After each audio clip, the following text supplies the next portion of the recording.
экен, аябай байлап мындай кылып жүрөбүз. Трассада 20-га жетпей 9 менен кетип калабыз. Урматтуу жол окуу кеңештин депутаттары, жолду бир сыра карап койсоңуздар жакшы болмок. Бул ар бир жолдо жүргөн инсандардын көйгөйү.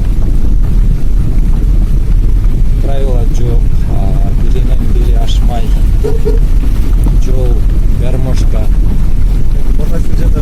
же болбосо эч бюджетте жок болсо жаныңыздардан эле чыгарып оңдоп койсоңуздар болот. Же болбосо күн сайын сүрүп турсун, же болбосо сүрдүрүп койгула сиздерден суранып кетебиз.